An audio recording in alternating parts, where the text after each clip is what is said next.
All right, guys, it's time for a park battle, and this one is going to be Busch Gardens Tampa versus Busch Gardens Williamsburg. I haven't done a park battle in so long, but I've really kind of perfected how to actually make it fair. So instead of like setting certain point values ahead of time, I'm just gonna like take like say you got the best coaster at each park, they're going against each other. If the gap between those two coasters is huge, that's going to be worth more than if it's like really close.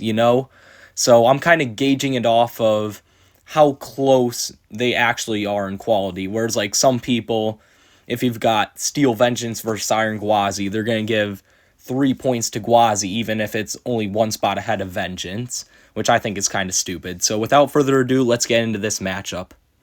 So we're going to start off with the headlining coasters. These two are Pantheon and Iron Gwazi. And, Pantheon, it's a great ride, but I'm going to have to give 2 points to Iron Gwazi.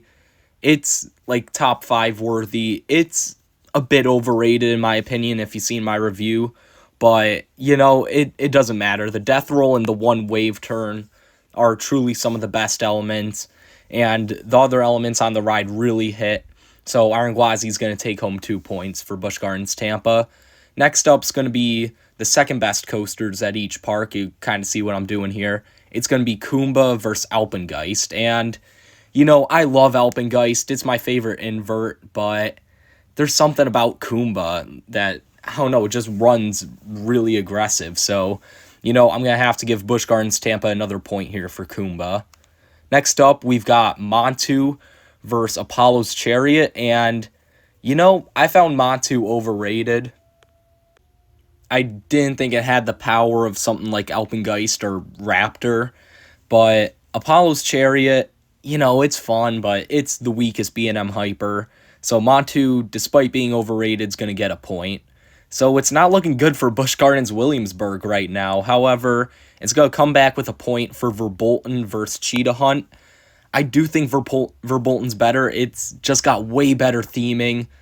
I do like the surprise element in there a lot more than anything on Cheetah Hunt, which I'm not going to tell you what that is, but I'll tell you, the whole indoor section on Verbolten's surprisingly intense. So yeah, that compared to Cheetah Hunt, which is fine, but nothing too special, like it doesn't have a standout moment, so Verbolten's going to get that point for me. Next up, we got the Skyrocket 2s, and I mean, technically, Tigris is one ahead of Tempesto for me, but that's just because of the colors I like better. So, yeah, I'm not going to give any bonus points for that. So, the total score right now is 2-5 in favor of Tampa. But, yeah, it's going to get closer. Because next up, we've got Griffin versus Sheikra. And I have absolutely no idea where the Sheikra fans come from. I like Sheikra, I do, but there's nothing on that ride that makes me think it's better than Griffin. Griffin just literally takes Sheikra and makes it a little better. That's literally what it is slightly better Sheikra. You get an extra airtime pop at the end, extra inversion, looks a bit nicer. Yeah, Griffin's going to take home a point. Next up, we got Invader versus Cobra's Curse. I know I've kind of expressed some hate towards Invader in the past, but it's better than Cobra's Curse. I mean, Cobra's Curse really didn't do a whole lot, I'm not going to lie. I definitely was a little disappointed there. The theming, it's cool in the queue line, but really not a whole lot on ride, so Invader is going to take home another point for Busch Gardens Williamsburg, which is going to make it 5-4, so all of a sudden it's pretty close. Next up is Loch Ness Monster versus Scorpion, and I'm going to have to go with Loch Ness for this. Loch Ness, it's just so iconic, and the drops do give some airtime, where Scorpion really doesn't do anything. So, yeah, Loch Ness is going to make it a tie game, and I'm not going to count the +1s, or I'm not going to count Phoenix Rising and Dark Coaster either, because I haven't been on either of them. No one's been on Phoenix Rising, so, yeah, that kind of cancels out there. So for the coasters, it's pretty much an even lineup. So let's go on to non-coasters, and I'm going to give 1 point to Tampa because they pretty much have an identical lineup except for the standout non-coasters, which for Williamsburg is Escape from Pompeii. I do really like this ride. Trust me, I do. Good theming and everything, but it doesn't compare to Falcon's Fury. Like it's Falcon's Fury, You just don't get that feeling of lying down flat on your stomach anywhere else except Icaros. So, yeah, it's going to get the point. Next up, I would talk about food. However, I only had pizza at Busch Gardens Tampa, and I only had pretzels at Williamsburg, and I mean, they were both kind of fine.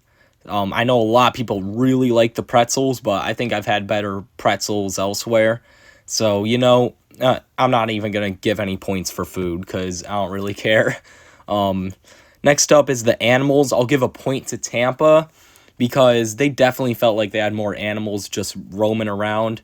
They're all scattered throughout the park. You could find alligators, penguins, lions, just all sorts of animals roaming around. Whereas Williamsburg really doesn't have a ton. They've got like wolves and birds, but like they're kind of all on the right side of the park. And there's definitely not as many animals as Tampa. So Tampa's going to get 1 point for animals because they don't matter that much, like in terms of the park experience.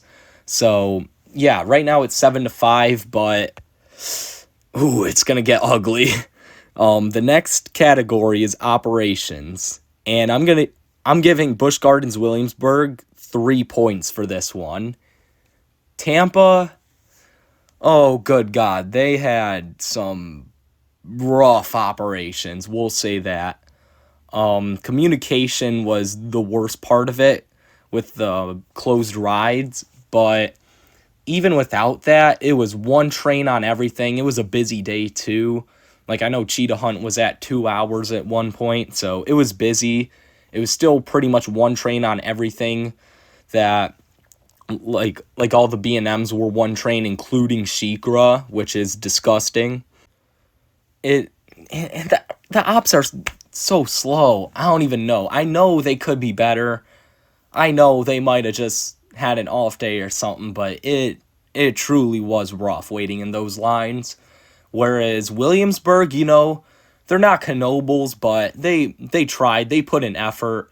They were moving through in a reasonable time. They ran multiple trains on everything that could. So, yeah, it's handily going to get a few points for this one. Next up is going to be atmosphere. This isn't the same as theming. I'll get to that later, but atmosphere is basically like how nice are the people in the park, how clean does it look, just that sort of thing. And Williamsburg is going to get another 2 points for this.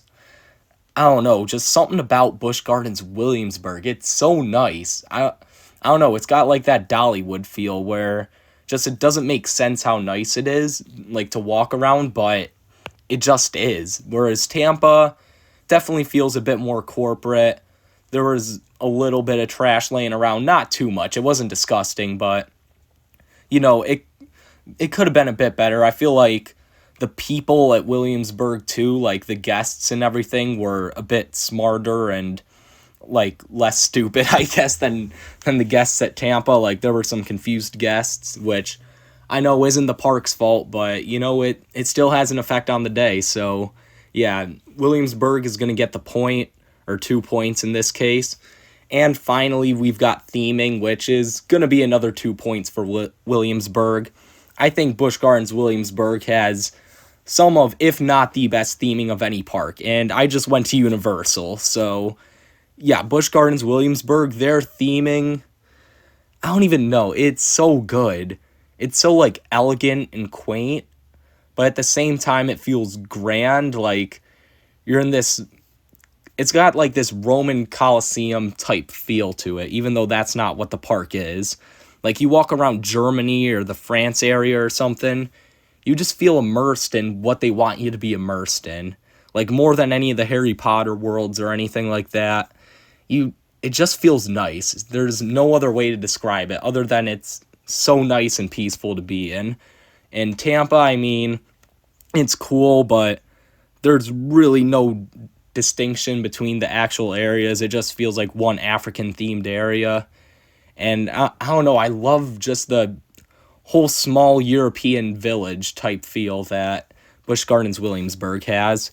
So the final score is 12-7 in favor of Busch Gardens Williamsburg. I definitely didn't think it would come out to be that when I went to Busch Gardens Tampa for the first time, but I mean the ops and like the atmosphere and theming not being as good as it could be definitely hindered the experience a bit there. But I want to know what you guys think, which one of these parks is better. Make sure to like and subscribe, and I'll see you guys next time.